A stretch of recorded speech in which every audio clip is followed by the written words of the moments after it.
Jangan lupa subscribe YouTube channel Metro TV News dan jangan lupa nyalakan notifikasinya.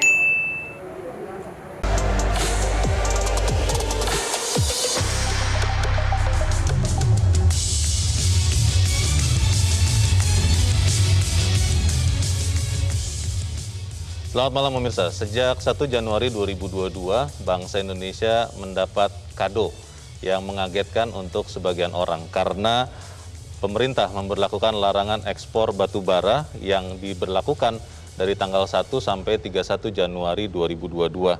Kebiasaan yang tidak lazim ini terpaksa harus diambil karena memang ada ancaman beberapa pembangkit listrik PLN terancam untuk berhenti beroperasi dan itu bisa membuat jutaan pelanggan kehilangan listrik. Para produsen batu bara tentunya tidak tinggal diam. Mereka mempertanyakan keputusan pemerintah ini dan ada perkembangan-perkembangan menarik mengenai larangan ekspor batu bara pada kali ini. Dan bagaimana kita bisa memastikan tata kelola pengelolaan batu bara dan juga bagaimana kepastian pasokan listrik bagi negeri ini bisa aman. Bersama saya Leonard Samosir, pemirsa, malam ini Economic Challenges membahas dilema batu bara, ekspor atau domestik. Pada Kementerian SDM, Kementerian BUMN dan PLN segera mencari solusi terbaik demi kepentingan nasional. Itu permasalahan yang klasik ya, karena tidak semua kualitas batu bara yang dihasilkan oleh perusahaan-perusahaan itu bisa diserap oleh PLN.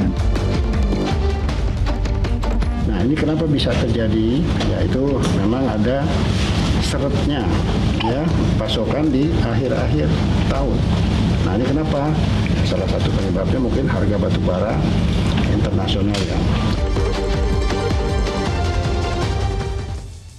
Dan pemirsa, bersama saya di Grand Studio malam hari ini telah hadir sejumlah narasumber. Yang pertama adalah Direktur Jenderal Mineral dan Batubara Kementerian ESDM, Ridwan Jamaluddin. Pak Ridwan, selamat malam. Selamat malam. Kemudian juga hadir Wakil Ketua Komisi 7 DPR RI yang membawahi bidang energi, Maman Abdurrahman. Pak Maman, selamat malam. Selamat malam, Mas.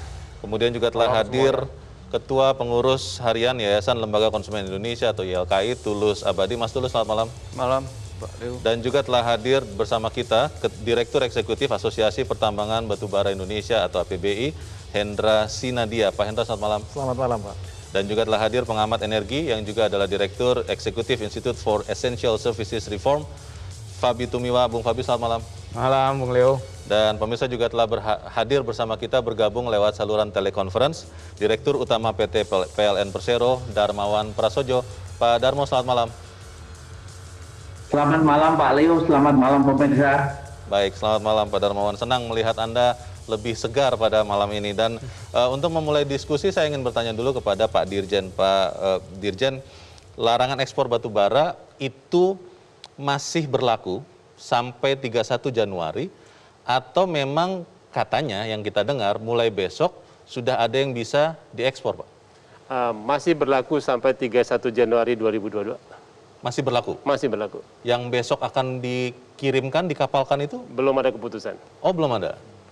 Ada 14 kapal yang katanya sudah ada batu bara di dalamnya, akan tetap dikirimkan ke negara tujuan? Akan dievaluasi oleh para menteri pada rapat yang setahu saya direncanakan besok. Baru besok akan diputuskan. Ya. Jadi larangan ekspor batu bara itu tetap berlaku sampai 31 Januari 2022. Betul. Kalau begitu Pak, apakah memang sejak larangan ini diberlakukan, itu sudah memperbaiki kondisi pasokan batu bara khususnya untuk PLN, Pak? Sudah jauh membaik. Secara volume, kebutuhan PLN yang semula dikhawatirkan akan dapat mematikan 17 PLTU sejumlah 10 gigawatt. Ya. Sekarang rata-rata sudah dapat dicapai dari pasokannya, mendekati 15 hari operasi. Jadi menuju ke sana. Sebelumnya efektivitas dari kewajiban atau kontrak-kontrak PLN dengan mitranya itu kurang lebih 60-an%, sekarang sudah di atas 80%. Sudah di atas 80%. Jadi ancaman krisis listrik sudah dipastikan tidak terjadi?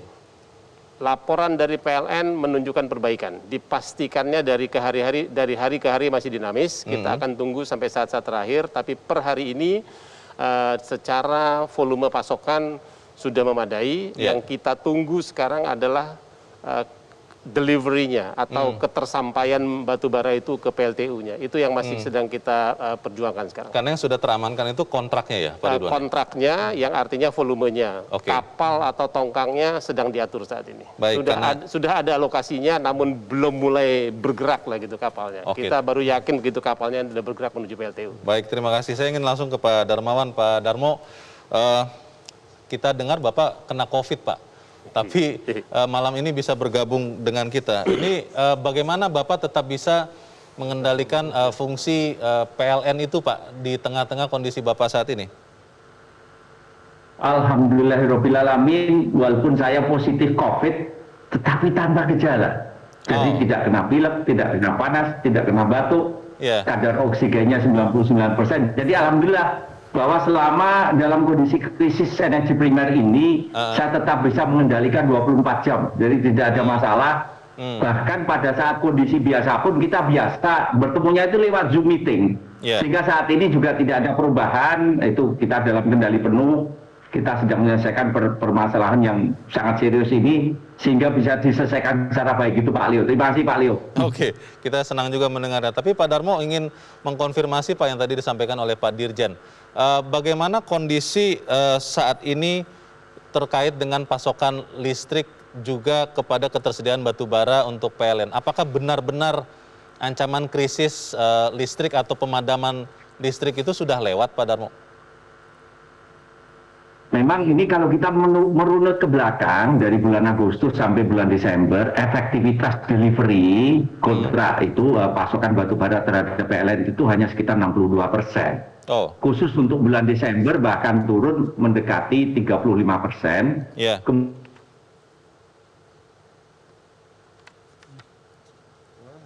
Ya, kelihatannya kita masih akan mencoba lagi memperbaiki hubungan ke Pak Darmo, tapi saya ingin langsung ke Pak Hendra nih. Pak Hendra, disebut-sebut bahwa yang terjadi ini karena memang pengusaha batubara tidak bisa memenuhi kewajiban DMO 25% di tahun 2021 kemarin, makanya kemudian Januari ini harus dilakukan keputusan melarang ekspor sementara ya Pak Ridwan ya. Nah itu apakah benar demikian? Apakah memang karena pengusaha merasa PLN belinya terlalu murah nih dibanding harga internasional, atau seperti apa Pak Hendra?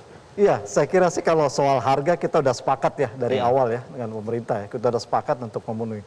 Cuma kalau dibilang pengusaha semuanya tidak patuh juga nggak benar ya, karena banyak juga perusahaan yang juga patuh bahkan melebihi kewajibannya ya. Dan Pak Dirjen juga kita bersama-sama secara intens ya Pak Dirjen ya. Setahun sebelumnya ini bukan kejadian yang sekali, tapi beberapa kali di tahun lalu kita intens sama Pak Dirjen dan jajarannya untuk membreakdown ya bagaimana pelaksanaan kewajiban, bahkan rekonsiliasinya dilakukan secara intensif. Jadi kalau dari anggota kami ya, kami yakin perusahaan-perusahaan itu konsisten. Cuman kalau harga saya kira kita udah patuh ya, harganya yang $70. $70 itu cukup berarti? Ya, kita patuhin. Saya tanya di sini sekarang, mumpung ada Pak Dirjen, ada kalau idealnya tentu ya, semua pelaku usaha pasti menginginkan harga pasar. Cuman ini udah kesepakatan yang kita udah penuhi ya, dan itu sebagai bentuk kontribusi lah dari pelaku usaha. Terima kasih Pak Hendra. Saya ingin ke Pak Darmawan lagi, sudah tersambung lagi. Pak Darmo, ingin dengar kepastian Pak dari PLN. Krisis pasokan batu bara ini dan ancaman pemadaman listrik benar-benar sudah lewat, atau mungkin akan bisa terjadi lagi, katakanlah tahun ini Pak Darmo? Pertama ya, saya mungkin mengulang ke belakang dari bulan Agustus sampai bulan Desember, efektivitas delivery dari pasokan batu bara hanya berkisar 62%. Kemudian pada bulan Desember bahkan turun menjadi 35%. Kemudian pada waktu itu Pak Dirjen Minerba, Pak Ridwan menugaskan penambahan pasokan 5,1 juta metrik ton. Efektivitas dari penugasan itu di akhir bulan Desember hanya sekitar 1%. Makanya stockpile dari batu bara kita menipis dan kita akhirnya masuk ICU. Tetapi alhamdulillah dengan adanya penyetopan ekspor ini, kami juga mendapatkan tambahan pasokan batu bara di bulan ini yang biasanya hanya sekitar 10,7 juta metrik ton, sekarang ditambah yaitu menjadi 16,2 juta metrik ton. Ini ada daftarnya nih, ada penugasan 2,9 juta metrik ton di bulan Desember, ada tambahan lagi 3,4 juta metrik ton di 6 Januari, kemudian kemarin ada tambahan 2,1 juta metrik ton pada bulan 9 Januari, yang saat ini kita sudah melakukan perikatan sehingga ada peningkatan volume delivery dari batu bara yang bisa mengeliminasi resiko pemadaman dalam jangka pendek. Kemudian tentu saja kami bulan ini ingin segera bagaimana kondisi yang krisis ini bisa segera diperbaiki sehingga ini menjadi awal perbaikan yang sampai jauh mendatang. Kira-kira begitu Pak Leo. Terima kasih Pak. Terima kasih Pak Darmawan. Kalau melihat apa yang terjadi, saya ingin ke Pak Maman. Pak Maman, beberapa orang mengatakan ini mengejutkan karena di awal tahun orang-orang biasanya sedang berlibur, ini ada larangan ekspor batu bara, dan sekian negara yang sudah punya perjanjian impor juga jadi heboh begitu. Kalau DPR melihat ini seperti apa? Ya gini Mas, saya mau melihatnya kita utuh dulu ya, objektif dan berdasarkan historis. Ini kan udah kesekian kali Mas, pemerintah ini melakukan larangan ekspor ini udah kesekian kali. Terhitung selama saya menjabat yang saya pahami itu udah 3 kali, ini yang ketiga. Yang sampai sepanjang ini harus dilarang? Artinya pelarangan ekspor ini sudah kesekian kalinya. Dan kita harus lihat, saya mau lihat publik hari ini seluruhnya harus melihat ini secara utuh. Dan saya ingin ini dijadikan momentum untuk memperbaiki seluruh stakeholder yang terkait masalah batu bara kita. Saya mau sampaikan begini, jangan sampai hari ini pada saat kita bicara tentang bagaimana meningkatkan pendapatan negara di tengah kondisi situasi negara butuh tambahan pendapatan, dan kebetulan ada ruang opportunity bahwa harga batu bara internasional lagi tinggi, kita langsung seakan-akan, ataupun siapapun mereka, itu dihadapkan dengan keadaan seakan-akan kita tidak memikirkan kepentingan domestik. Itu dulu Mas. Ini harus fair dan objektif, clear and clean melihatnya, supaya utuh. Karena narasi yang beredar hari ini seakan-akan siapapun dia yang tidak mendukung pelarangan ekspor dibenturkan orang yang tidak memikirkan kepentingan domestik. Padahal sejatinya, ini mohon maaf saya harus sampaikan kepada, saya bicara PLN dari dulu sampai hari ini. Mudah-mudahan ini di manajemen baru yang dipimpin oleh Mas Darmo, ini bisa segera mereposisi, mereorientasi, dan merevaluasi manajemen PLN yang tegas saya katakan bobrok. Jadi sebenarnya kalau menurut Pak Maman, langkah melarang ekspor ini sudah tepat untuk saat ini? Kurang tepat Mas. Malah kurang tepat? Tapi kalau tidak dilarang kan tidak ada pasokan batu bara yang cukup untuk listrik? Yang tadi saya sampaikan, boleh melarang.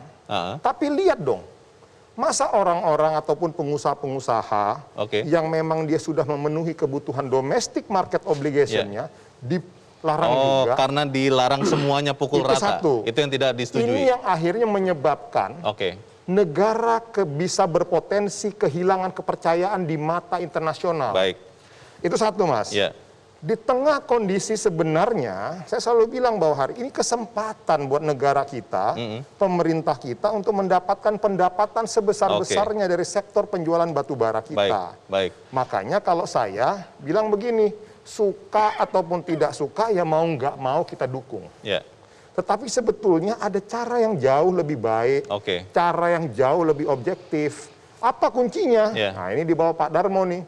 Kita menghimbau dan mendorong, bahkan kita cenderung memaksa. Masa pada mau jadi keledai lagi, jatuh di lubang sama kedua kali, sampai ketiga kali. Segera perbaiki manajemen PLN. Ini kan udah berapa kali kita rapatkan? 3 bulan yang lalu, 3 bulan yang lalu saya mimpin loh. Ada Pak, ada beliau di Jen Minerba, ada Mas Darmo, waktu itu masih Wadirut ya Mas ya? Masih Wadirut, dirutnya Pak Zulkifli. Saya sampaikan, segera perbaiki manajemen PLN. Saya lihat, kita sudah melihat ada usaha perbaikan ya. Pak Ridwan, kita sudah melihat ada, walaupun ini mungkin yang terlihat di permukaan, ada pergantian orang-orang. Baik di kementerian maupun di PLN. Tapi saya ingin berikan kesempatan kepada Darmo. Yang dikatakan Pak Maman tadi, perbaikan manajemen PLN untuk memastikan pasokan listrik. Itu sudah dilakukan ya Pak Darmo ya? Terima kasih Pak Leo, terima kasih Pak Maman, ini sahabat saya. Kita dari sudut pandang internal memperbaiki. Pertama, kontrak-kontrak kita yang jangka pendek, yang penuh dengan fleksibilitas, kita ubah menjadi kontrak yang jangka panjang, yang penuh dengan reliability, penuh dengan keandalan. Ini sudah kita ubah mulai tahun lalu. Karena memang kita melihat kontrak kebutuhan batubara ini adalah kebutuhan yang jangka panjang. Kita bisa melakukan estimasi selama 5 tahun dan kita bisa melihat pola konsumsi tahunan berbasis pada pertumbuhan demand. Dan kita bisa menurunkan ini berapa kebutuhan batubara per bulan, tahun berapa, tahun depannya, sehingga kita juga menyesuaikan tadinya kontrak-kontrak yang berorientasi jangka pendek, yang kemudian banyak sekali ketidakpastian, kita ubah menjadi kontrak yang kokoh berorientasi jangka panjang. Itu yang pertama. Yang kedua juga, kita juga di sini melakukan perbaikan, bagaimana kita bisa melakukan monitoring, itu digabung antara monitoring lapangan, monitoring digital, yang kemudian kita gabungkan dengan sistem digital yang ada di Ditjen Minerba di sini di tempatnya Pak Ridwan Jamaluddin. Jadi kalau dulu kita monitornya itu adalah estimated time of arrival, di mana tahu-tahu barangnya tidak ada pada waktu jadwal kedatangan di PLTU kami. Ini kita ubah menjadi monitoring pada saat loading. Jadi kalau misalnya jadwalnya adalah hari H, loadingnya itu sebenarnya H-10 dan itu langsung kita deteksi. Kemudian kita juga di situ melakukan komunikasi pada penambang secara intens agar ada persiapan bahwa batubara stockpile pada saat loading itu betul-betul tersedia. Kita juga pastikan bahwa tongkang dengan vesselnya juga tersedia. Ini ada kebutuhan yaitu sekitar 130 vessel shipment. Kemudian ada 771 tongkang shipment yang tadinya tidak tersedia, yang itu sebagian masih kosong-kosong, saat ini sudah semuanya terpenuhi. Kemudian juga slot pengiriman yang tadinya juga kosong-kosong, saat ini juga sudah terpenuhi. Dan kita langsung pinpoint siapa pemasoknya. Kemudian kita monitor ini day to day antara sistem Ditjen Minerba dengan sistem PLN sudah kita integrasikan. Sehingga yang tadinya kita dalam monitoringnya itu sedikit lagging, sekarang leading. Kemudian kita juga begitu ada suatu permasalahan di lapangan, kita juga bisa melakukan suatu corrective action secara cepat. Nah, untuk itulah dengan adanya penambahan volume pasokan batubara yang dialokasikan dari Pak Menteri SDM, kemudian juga dari Pak Ditjen Minerba ini, ditambah dengan perbaikan sistem kontrak, kemudian juga dengan adanya perbaikan sistem delivery ini, tentu saja kondisi mulai bergeser. Tadinya yang kondisi PLTU banyak yang kritis, sekarang sudah mulai terisi.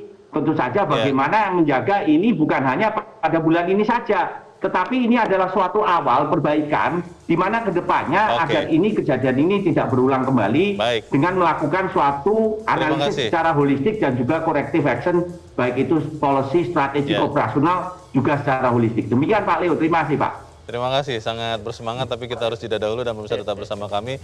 Economic Challenges segera kembali.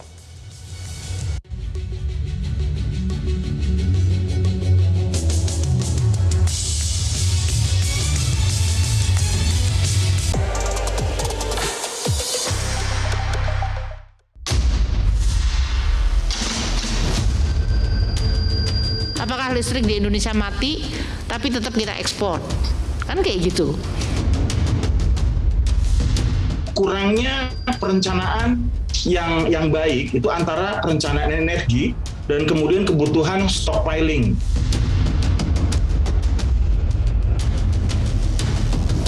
Banyak negara yang tidak punya sumber daya alam tidak mengalami krisis energi. Artinya apa? Ada sesuatu yang harus kita perbaiki sama-sama.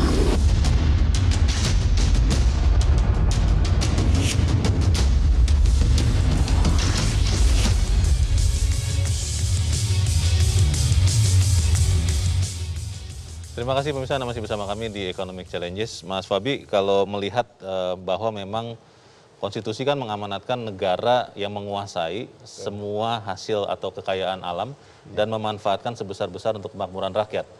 Kebijakan pemerintah untuk bulan Januari ini melarang ekspor batubara itu bisa dibenarkan untuk memenuhi kebutuhan dalam negeri? Kalau kita lihat dari sisi konstitusi itu memang benar gitu. Kan kekayaan alam batu bara itu punya negara ya. Jadi terserah yang punya dong mau diapain. Oke. Ya, jadi secara filosofi legal itu boleh. Dan ada dasar hukumnya ya. Kalau kita lihat Undang-Undang Nomor 3 2020 itu juga membolehkan itu. Karena esensinya tadi pasal 33 ya.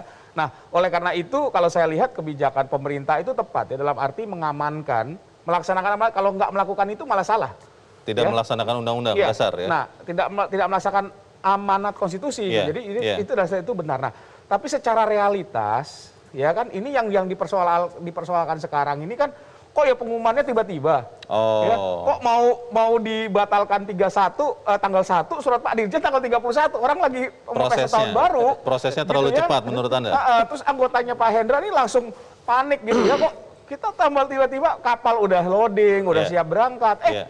Nggak boleh ekspor gitu. Dan itu menimbulkan proses. Jadi saya kira protes itu yang berkaitan dengan bahwa ini nggak diantisipasi sebelumnya. Ya, ini masalahnya juga karena Pak Darmo tiba-tiba akhir tahun kok ngirimin surat gitu loh. Jadi orang dapat kado tahun baru tuh akhir tahun dan tahun baru. Jadi saya kira itu efek. Tapi saya kira dari sisi ini adalah saya melihat ini exercise bahwa negara melakukan shock terapi gitu, mengingatkan ini anggotanya Pak Hendra. Yang punya batu bara tuh kami loh, gitu ya. Anda harus patuh dan memang benar gitu. Dan saya kira statement dari sampai ke presiden bicara itu menunjukkan cukup serius sebenarnya persoalan. Kalau enggak kan presiden nggak akan ngomong khusus ya, tapi ini menunjukkan sesuatu yang serius. Nah, tapi memang ada dampak kan, ya, yang kemudian diprotes negara gitu ya, karena ada kontrak yang udah harus deliver, nggak deliver gitu. Nah, ini menyebabkan gangguan. Ada kontrak kapal, ada ini kan mengganggu periuk nasi banyak orang gitu kira-kira. Baik, terima kasih Pak Fabi. Pak Ridwan, ini benar-benar tiba-tiba di akhir tahun seperti tadi kata Bung Fabi, atau memang sebelumnya Kementerian atau Direktorat Jenderal sudah bertahap Pak untuk mengingatkan teman-teman Pak Hendra untuk memenuhi kewajiban demo 25% itu? Kalau kita lihat kejadian sejak awal 2021, ini kejadian ketiga. Jadi Januari 2021 kejadian, Juli Agustus 2021 kejadian, dan ini yang ketiga. Bahwa ini tiba-tiba menurut saya tidak tiba-tiba juga. Artinya kita semua sadar, kita semua memantau, hanya segala sesuatu itu kan ada waktu kritisnya gitu. Nah, ini saya cerita aja, waktu kritisnya itu 30 Desember Darmo cerita sama saya, Mas ini 17 PLTU kritis, 10 gigawatt akan mati, 10 juta pelanggan terancam. 30 Desember? 30 Desember. Terus kapan matinya saya bilang? Kalau tidak dilakukan tindakan apa-apa, 5 Januari mati. 10 juta pelanggan? 10 gigawatt. 10 gigawatt? Ya. Terus dia kirim surat, akhirnya saya minta kirim surat, dia keluarkan surat, saya pikir ya sudah. Karena daripada rakyat yang merupakan pemilik sah batu bara ini menderita, saya tutup aja semuanya. Mengapa saya tutup semuanya? Yang pertama, alasan teknis. Kalau tidak kita tutup semuanya, biasanya kapal-kapal akan masih banyak melayani yang ekspor-ekspor. Kita perlu kapalnya juga, kapal dan tonggang. Yang kedua, begitu kita pakai kecuali yang ini, kecuali yang itu, pasti jago lah orang cari kecuali-kecuali. Jadi cari celah-celahnya. Saya tutup aja semua, sekarang buktinya hasilnya positif. Positif ya? Betul kan Mas Bebi?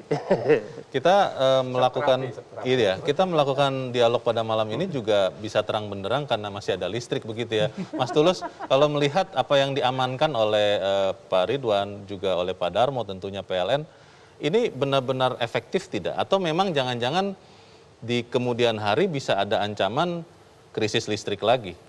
Ya, saya kira ini kan demi keberlangsungan pelayanan sehingga memang harus kita dukung. Dan memang pasokan energi primer kan merupakan kekayaan milik seluruh rakyat Indonesia, sehingga kepentingan nasional, kepentingan rakyat harus menjadi prioritas.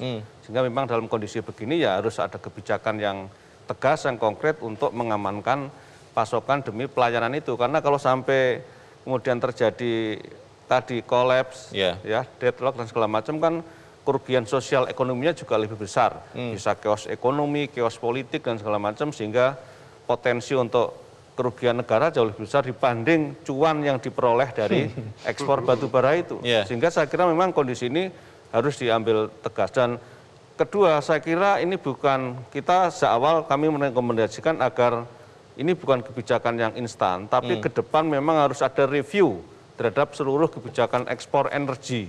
Ya. Karena kalau ekspor energi itu kemudian terlalu royal, ya ke depan kita akan mengalami satu kekurangan energi, dan bahkan mungkin kalau sekarang kita net importer terhadap minyak, kita nanti juga akan mengalami net importer terhadap batu bara. Ya kalau kemudian batu bara masih digunakan.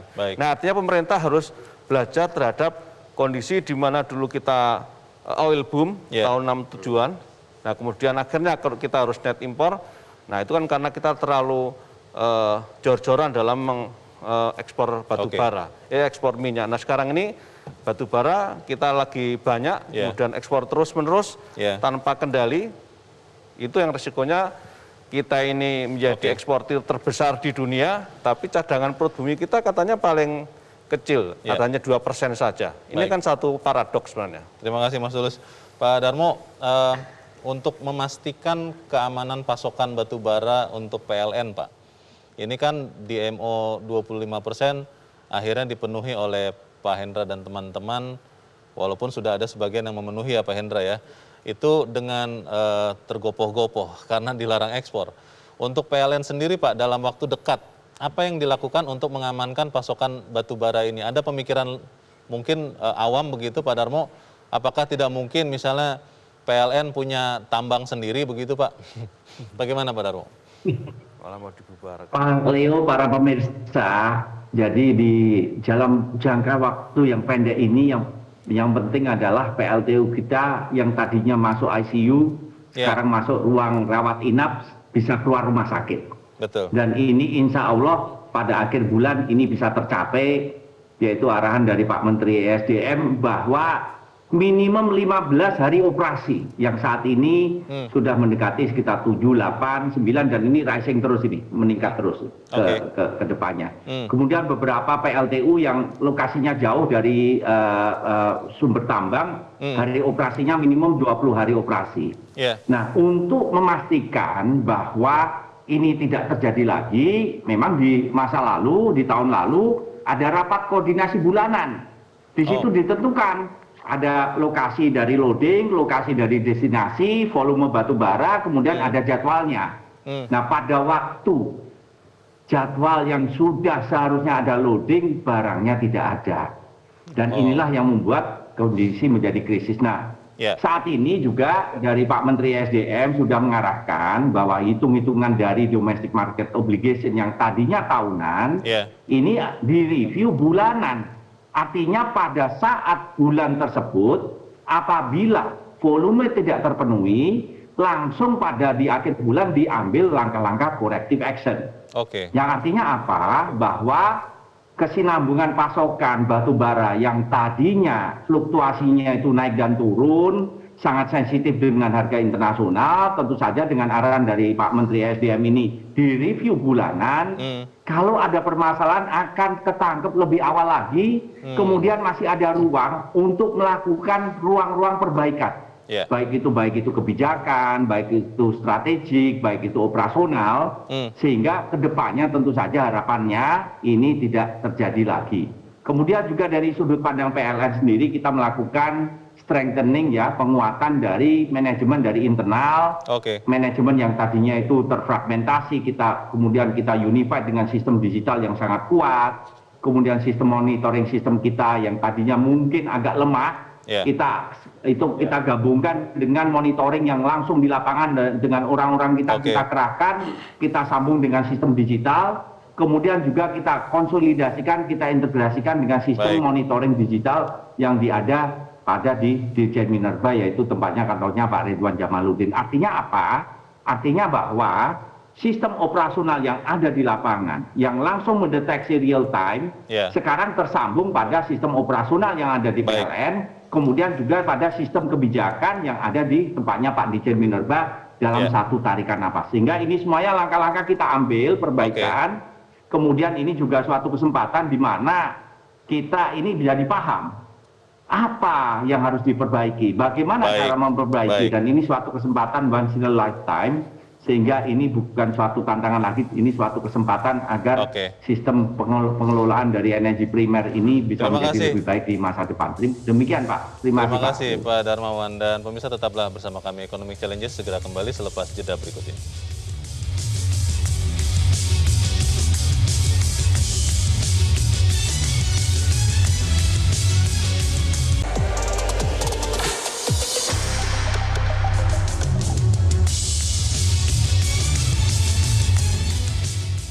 Terima kasih pemirsa, Anda masih bersama kami di Economic Challenges. Pak Ridwan, disebut ada skema baru Pak untuk pasokan batu bara bagi PLN. Itu apa dan bagaimana itu bisa memastikan tidak ada lagi shock-shock seperti ini Pak? Yang pertama, tadi juga disampaikan Pak Maman, saya kira kita menyarankan PLN kontrak jangka panjang. Kontrak jangka panjang? Kontrak jangka panjang. Jangan ngirit-ngirit lah gitu. Duitnya ada kok gitu, tinggal cari stockyard yang luas saja gitu. Dan nggak akan kelebihan, nggak pasti dipakai lah gitu, kalau nggak jadi tabungan aja. Yang kedua, PLN juga perlu memperbaiki mekanisme bisnisnya lah. Jadi apa namanya, biar lebih menarik lah buat pemasok-pemasok ini, jangan melirik-melirik keluar terus gitu. Sebaliknya, kami mau pantau DMO ini bulanan. Yang terjadi kemarin kita pantaunya tahunan. Jadi orang sepanjang selama setahun itu dia suka-suka aja, lagi bagus di luar dia keluar aja. Gitu. Jadi tahun 2021 lalu itu dievaluasi setahun? Setahun. Ya. Sekarang akan bulanan? Akan bulanan. Jadi ketika akhir bulan dia tidak penuhi pasokan demonya, ya goodbye dia. Goodbye itu artinya? Goodbye itu tidak boleh ekspor gitu. Sampai memenuhi kewajiban. Sampai memenuhi. Fakta 2021, dari 634 perusahaan batubara, hanya 15% yang memenuhi DMO 100% ke atas. Begitu. Jadi ini sekali lagi dari dua sisi harus sama-sama memperbaiki diri. Sama juga yang ekspor-ekspor. Ketika tadi disinggung kepentingan kita ekspor ke luar negeri, saya sudah sampaikan juga kepada Jepang dan Korea yang datang ke saya. Dari 99 perusahaan yang berkontrak dengan perusahaan Korea, hanya 15 yang memenuhi DMO-nya. Dari 37 yang berkontrak dengan Jepang, hanya 8 yang memenuhi DMO-nya. Pesan saya kepada mereka, kalian berbisnis dengan perusahaan yang bagus lah gitu. Jangan sama yang nggak patuh. Gitu. Nah itu akan kita pantau secara terus-menerus, dan juga kita pastikan ketersediaan transportasi. Jadi nanti PLN juga saya kira perlu bekerja sama dengan perusahaan-perusahaan transportasi untuk memastikan selain batu baranya ada, pengirimannya juga lancar. Termasuk juga infrastruktur di tempat penerimaannya PLN juga. Kalau harga jualnya, ini mungkin Pak Hendra ingin bertanya, cuman tidak berani saya yang menanyakan. Harga jual untuk PLN itu yang $70 per ton itu Pak Ridwan, apakah tidak ada rencana untuk dinaikkan? Karena harga internasionalnya di atas 100-an. Iya, sejauh ini tidak ada rencana untuk itu. Belum ada rencana untuk itu. Diputuskan di sidang kabinet sejak Maret 2018. Kita ikut saja itu karena menurut hemat saya ya, beberapa masukan, beberapa kritik juga mengatakan ini haknya rakyat. Gitu. Jangan disamakan dengan kalau kita jualan keluar. Jadi berikanlah rakyat haknya. Baik. Pak Maman, tanggapannya Pak, skema baru ini bagaimana? Begini, saya kembali lagi harus fokus kepada sumber masalah. Ingat ya, kita jangan lagi, poinnya begini, kita nggak boleh lagi terulang yang ini, kejadian kayak begini lagi. Artinya apa? Kita harus fokus pada sumber permasalahannya. Sumber permasalahannya apa? Karena Bapak ini terlalu memanjakan. Saya analogikan pemerintah ini, terlalu memanjakan anak manjanya. Siapa itu? Dalam hal ini PLN. Akhirnya apa?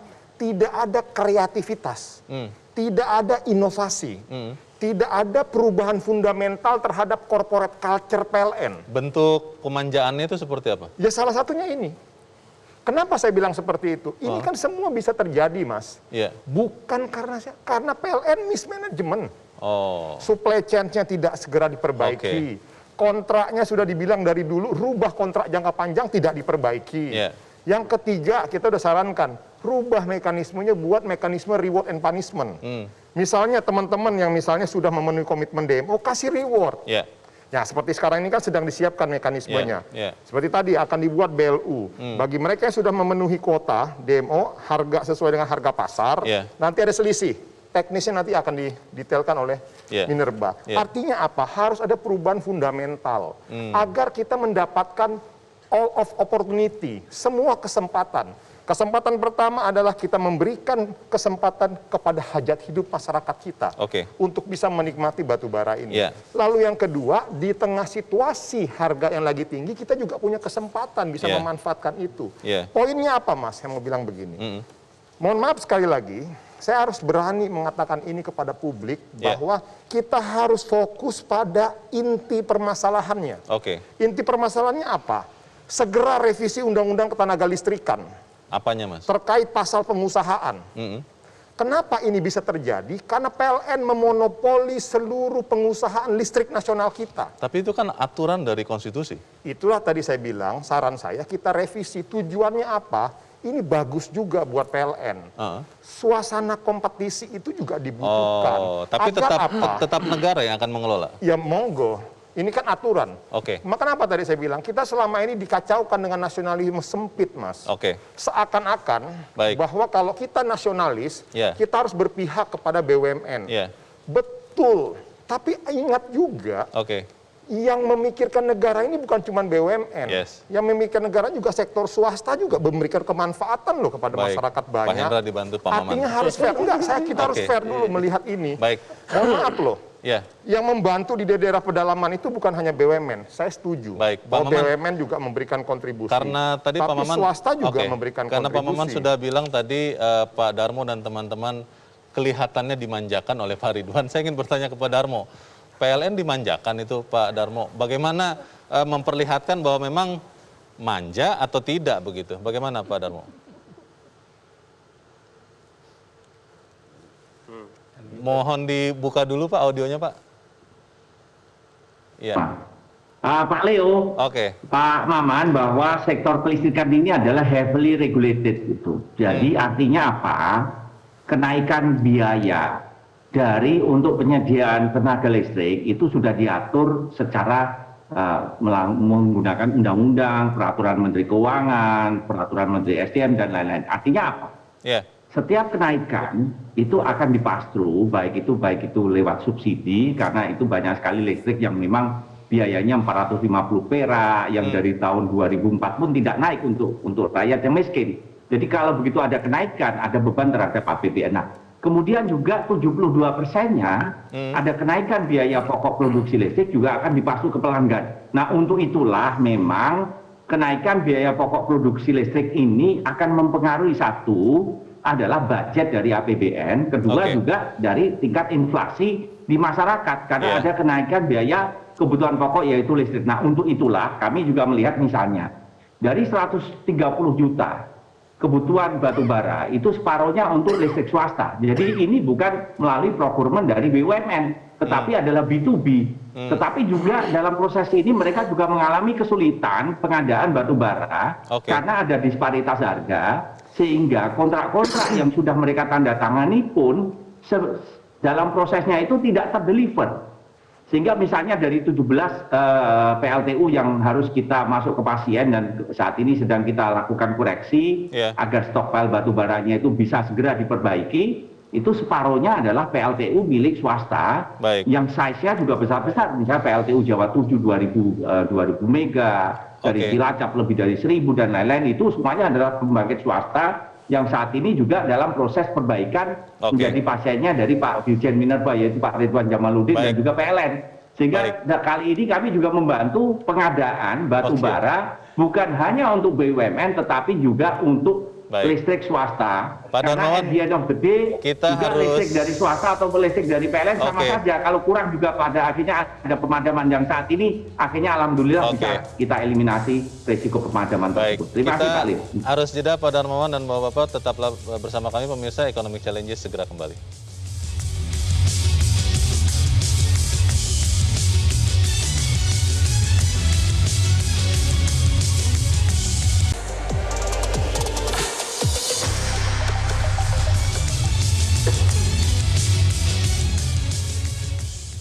Terima kasih pemirsa Anda masih bersama kami. Kita di bagian akhir dari diskusi kita malam ini. Pak Fabi, untuk memastikan dalam waktu dekat dan sampai akhir tahun lah katakan tidak ada lagi krisis pasokan batu bara ini, apa Pak yang harus dilakukan? Ya, yang pertama jelas pemerintah harus mengeksersis hak dan kewenangannya ya yang ada dalam undang-undang itu, yaitu memastikan tadi. Saya kira model tadi yang disampaikan bahwa ada evaluasi DMO itu setiap bulan itu perlu dilakukan. Jadi itu berkenaan dengan izin ekspor. Jadi kalau tidak memenuhi DMO kan, kalau undang-undang bilang memenuhi dalam negeri dulu baru ekspor. Nah, jadi itu satu. Yang kedua yang harus dipastikan tadinya tentunya hal-hal yang berkaitan dengan ketersediaan infrastruktur. Karena urusan DMO itu nggak hanya sekedar volume, kuota ya, tapi juga ketersediaan infrastruktur. Dan tadi ada 600 sekian ya. Dan harus dilihat kan sebenarnya kenapa 600 ini dia nakal atau sebenarnya ada kendala. Saya kira ada banyak juga anggota-anggota penambang, perusahaan tambang itu yang produksinya kecil gitu ya, yang produksinya di bawah 1 juta ton gitu ya. Kalau memenuhi demo 250.000 misalnya ya, 25% 250.000 setahun. Per bulannya kita bisa bandingkan. Sebenarnya ukuran tongkang itu 5 sampai 7 ton gitu misalnya. Untuk memenuhi 1 tongkang aja itu nggak bisa gitu. Nah, ini kan hal-hal seperti harus diperhatikan. Lalu kemudian infrastruktur yang berkaitan dengan blending dan lain-lain. Karena tidak semua batu bara yang diproduksi oleh penambang itu sesuai dengan spek yang dibutuhkan PLN. Ini juga jadi satu persoalan tersendiri. Jadi ini memang kita harus ada banyak urusan demo itu yang harus dibereskan dalam jangka pendek. Nah, tapi saya percaya yang harus kita address dalam jangka panjang itu kebijakan demonya sendiri. Ya karena ini yang menurut saya jadi persoalan sekarang harga gitu ya. Memang ini untuk urusan rakyat dan kita tahu perubahan harga DMO itu bisa menyebabkan kenaikan. Tetapi kita lihat juga kalau tadi Pak Maman bilang bahwa PLN dimanja, DMO itu memanjakan PLN dan ini memberikan sinyal ekonomi yang keliru terhadap bahwa batu bara misalnya dianggap PLTU itu membuatkan listrik yang paling murah, padahal sebenarnya enggak gitu. Kalau kita lihat dengan kondisi hari ini, ini dalam saya kira perlu ada evaluasi ya tentunya ini harus dipersiapkan supaya nggak terjadi shock gitu ya. Pak Hendra. Ya kita berharap dalam waktu dekat ada solusi yang lebih konkret nanti ya tentang dibukanya ekspor ya. Harga naik? Kalau harga kita serahkan ya ke kantor Pak Ridwan ya. Tapi yang penting skema untuk pemenuhan DMO yang tentu yang bisa dapat diterima oleh semua pihak. Tadi Pak Faibi sampaikan juga ya pemenuhan dari sisi skema dan juga Pak Maman ya menyampaikan perbaikan dari PLN. Jadi tentu yang kita harapkan perbaikan ekosistemnya secara keseluruhan ya, termasuk regulasinya mungkin nanti ada perbaikan-perbaikan. Jadi kita harap sih ini nggak terjadi lagi ya Pak Maman ya. Ini udah berapa kali kejadian. Dan kita komit sih Pak, sama-sama komit untuk bagaimana kita memastikan semua berjalan lancar. Merah putih juga ya? Oh harus dong, semua kan pelaku usaha kita merah putih batubara. Terima kasih Pak Hendra. Pak Ridwan.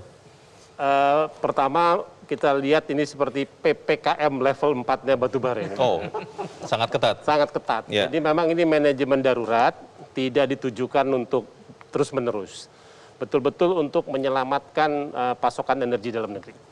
Jadi teman-teman yang terdampak, mohon ini dilihat tidak sebagai hukuman, tapi sebagai semangat gotong royong untuk mempertahankan kondisi kita. Sama sekali tidak ada niat menghukum. Jadi ke depan perbaikan dari sisi kami, pemantauan akan lebih ketat. Sistem, kalau perlu nanti saya revisi semua RKB, saya bilang RKB ini jangan protes-protes ya, kalau nanti disuruh tambah pasokan, jangan protes-protes kalau 70, jadi itu nanti akan kami perhatikan, supaya ada kepastian gitu ya. Nah kemudian PLN walaupun lebih ada kementerian lain yang mengelola PLN, kita juga minta untuk tadi sudah disampaikan juga agar tata kelola logistiknya diperbaiki. Nah ini semua kita tujukan sekali lagi untuk memastikan bahwa pasokan batu bara dalam negeri, dalam konteks ini adalah PLN tercukupi. Jangan sampai kita mati di lumbung padi. Kalau soal kerjasama dengan importir Pak, itu kan banyak negara yang mempertanyakan, itu bagaimana Pak? Tetap dihormati? Oh tetap dihormati. Kami sudah bertemu, kami sudah jelaskan, dan secara prinsip mereka juga memahami. Sehingga ketika kali ini ada kondisi di mana beberapa kapal sudah siap dilepaskan dan lain-lain, itu juga kita evaluasi. Kalau memang kita sudah aman, kalau memang itu sudah haknya dia, kita tidak perlu lagi, kami akan laporkan kepada pimpinan, barangkali ini bisa dipertimbangkan. Jadi rasional seperti itu juga tetap tidak kita tinggalkan walaupun kita lakukan ini dengan semangat manajemen darurat itu. Jadi mungkin setelah 31 Januari larangan ekspor dicabut? Kemungkinan besar kalau PLN menyatakan aman kita cabut. Kalau PLN menyatakan oh kami nggak aman nih turun lagi HOP-nya ya kita teruskan. Bisa ditambah? Bisa ditambah Pak. Kalau dia masih bilang kurang bagaimana gitu. Baik. Terima kasih Pak Ridwan. Pak Maman silakan Pak. Iya Mas, makasih. Saya terakhir ini statement saya begini. Kalau kita semua dihadapkan dengan kepentingan publik, 1000% semua pasti setuju. Jadi nggak usah diperdebatkan lagi. Yang mau kita pastikan adalah bagaimana ke depan. Saya kasih contoh sederhana seperti ini supaya kita semua betul-betul bisa belajar. Kita semua ini makan nasi, Mas. Nggak ada orang Indonesia ini nggak makan nasi. Konsekuensi karena hari-hari kita makan nasi, berarti kan kita harus stok beras, Mas, di rumah kita. Sama dengan PLN. PLN ini sehari-harinya makan batu bara. Jadi aneh kalau orang yang sehari-harinya makan batu bara, tapi dia nggak memikirkan stok bagaimana mempersiapkan batu baranya.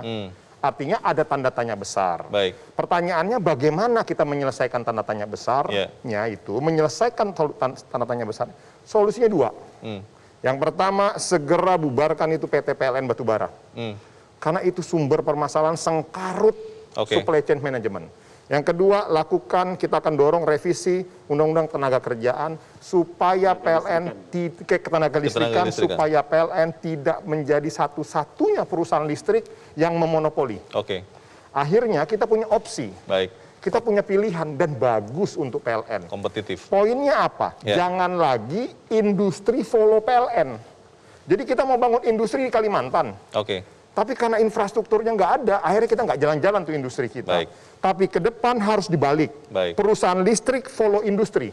Kita mau bangun industri di Kalimantan, mau bangun industri di Sulawesi, mau bangun industri di Papua, listriknya ada. Dan DPR menyetujui ya perubahan yang ini drastis nanti akan banyak berubah. Kita akan mendorong. Tapi ini kan proses politik, Mas. Bukan hanya kami saja yang di partai. Artinya kita juga berharap juga kerjasama PLN. Kalau memang semangatnya baik. Maka ini dengan adanya Mas Darmo kita punya harapan besar sama beliau. Terima kasih, Tapi jangan lagi Mas Darmo sama lagi dengan yang kemarin-kemarin. Nggak ada selesai-selesainya urusan ini. Pak Tulus, silakan. Ya, 2 poin. Yang pertama adalah bahwa pemerintah negara ini dalam mengelola energi tidak boleh silau oleh cuan dari ekspor ini. Saya kira kepentingan nasional, kepentingan masyarakat harus menjadi prioritas dan kepentingan pasokan keamanan energi ke depan. Kita memerlukan energi bukan saat ini saja, tapi untuk keseluruhan dari ketika kita membutuhkan energi. Kedua, soal capping harga batubara. Saya kira ya pilihannya kan ketika harganya dinaikkan, apakah pemerintah punya subsidi untuk menambal kekurangan dari capping itu dan ataupun kenaikan tarif. Saya kira ini satu opsi yang juga harus kita tolak kalau kemudian pada akhirnya kenaikan tarif terhadap konsumen dilakukan kalau kemudian ada kenaikan capping batubara. Saya kira harga $70 per metric ton untuk kepentingan listrik, saya kira masih win-win solution. Memang tidak untung terlalu besar mungkin, tapi tidak rugi juga terlalu besar. Jadi saya kira masih oke lah itu. Saya kira demikian. Mungkin nanti Pak Hendra bisa ajak untuk Mas Tulus jalan-jalan juga ke tambang. Terima kasih Pak Tulus. Saya ingin ke Pak Darmawan. Pak Darmawan, tuduhan dimanja, kemudian harus perbaikan, harus ada kompetisi untuk membuat Anda PLN kompetitif. Bagaimana menjawabnya Pak Darmawan? Silakan. Audionya dibuka dulu Pak, silakan. Krisis energi primer ini Pak Leo adalah suatu opportunity yang sangat mahal, yaitu opportunity kesempatan memperbaiki pengelolaan energi primer secara holistik. Dari paparan tadi, dari tempatnya Pak Dirjen Minerba, Pak Menteri SDM, ada penguatan dari sudut pandang policy. Kemudian dari sudut pandang PLN, kita melakukan penguatan dari sudut pandang rantai pasok, manajemen, kemudian juga sistem monitoring, kemudian bagaimana proses yang berbelit-belit kita ringkas, kita bongkar, kita sederhanakan, sehingga ini menjadi suatu rantai pasok yang menjadi lebih efektif lagi. Kemudian dari sudut pandang operasionalisasi suatu kebijakan DMO ini yang tadinya mungkin tahun lalu kurang efektif, tahun ini kita sudah banyak belajar dan bagaimana ini bisa diaktifasi suatu sistem monitoring yang efektif yang berjalan dari bulan ke bulan sehingga fluktuasi dari pasokan dan ketidakpastian dari pasokan yang tadinya menjadi masalah utama bisa juga diselesaikan. Kemudian kami juga dalam proses ini itu mendapatkan dukungan yang luar biasa dari INSA, itu dari para asosiasi owner dari pemilik kapal, dari para penambang, mereka pada berkontak, kemudian dari para pendukung industri di sini, bahwa di balik krisis ini ada suatu semangat kebersamaan, semangat gotong royong, sehingga kami juga harus mengucapkan terima kasih kepada seluruh stakeholder di sini, bahwa PLN di sini tidak dalam posisi kesendirian, bahwa kita menghadapi ini dalam suatu kebersamaan, sehingga kita yakin dalam jangka pendek ini bisa diselesaikan, tetapi juga jangka menengah, jangka panjang ini juga nanti tidak akan berulang kembali. Terima kasih Pak. Terima kasih Pak Leo dan para pemirsa, selamat malam. Baik, terima kasih Pak Darmawan Prasojo. Dan Bapak Ibu semua, tentunya waktu 1 jam tidak terlalu cukup untuk menjawab masalah ini. Tentunya kita akan melihat terus bagaimana perkembangan dari masalah pasokan batu bara ini. Kita belajar bahwa dari apa yang dilakukan oleh pemerintah, kedaulatan negara dikedepankan, tentunya dengan tetap menghormati perjanjian-perjanjian bisnis yang ada. Kita harapkan Pak Hendra dan teman-teman juga terus merah putih dan kita memastikan pasokan batu bara untuk PLN yang berjanji untuk membuktikan dirinya bukan anak manja yang mau kompetitif bisa membuat pasokan listrik kita aman. Pak Fabi Tumiwa, Pak Hendra Sinadia, Pak Ridwan Jamaludin, Pak Maman Abdurrahman, Pak Tulus Abadi, dan Pak Darmawan Prasojo, kami berterima kasih. Semoga apa yang kita